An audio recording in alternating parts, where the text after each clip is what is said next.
So a lot has been made about Kevin Stefanski being on the quote-unquote hot seat. Jimmy Haslam, owner, Andy Haslam, the owners of the Browns, met with the media yesterday and kind of addressed the decision and the belief in Kevin Stefanski. And is there a win total that needs to be hit for them to feel good about him as the head coach? Highly confident. I really do. I think he's being a head coach in the NFL is hard because generally you have a specialty, and Kevin's specialty is offense, quarterbacks, calling plays, etc.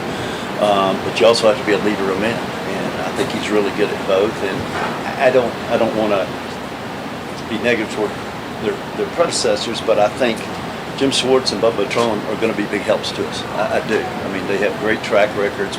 Bubba was here as a player, Mary Kay, when we first bought the team. We've known him a long time. We've introduced Schwartz to be a defensive coordinator, a head coach. He actually lived in Nashville for a while, somebody we've known well. So I think both of them are going to help, not just Kevin, but help our team a lot. And we're excited to have them both here. The record will come into play it is not just Kevin or Andrew or Paul, it's us too. The record will come into play at some point in time. How much you've waited, I wouldn't want to say. I mean, are we playing well at the end of the year? Did we have injuries? How do we feel about our momentum? I was sitting here thinking the other day, it's 6.5 weeks till our first game? And our last game's something like January 10th, our last regular season game. We hope to play after that. It's a long, long season, okay? Long, long season.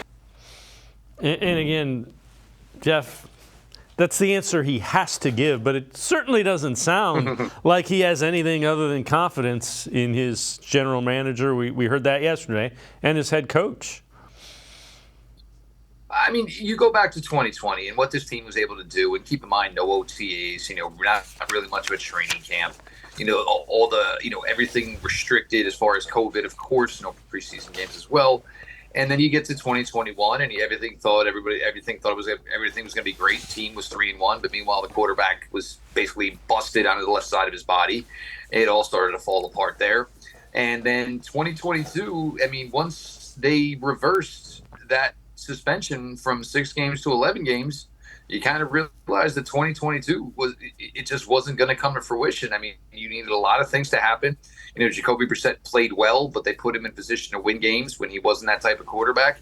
You put pressure on a rookie kicker to win games. Obviously, he didn't deserve that pressure either.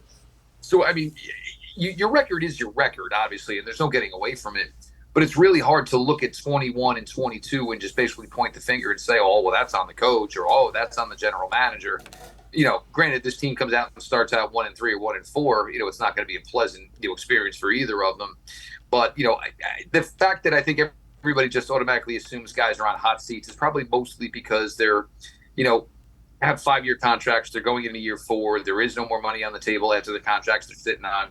I can kind of understand that. But, as far as Coach Stefanski, and, for Jimmy not to name names, obviously, basically he was saying basically all of them.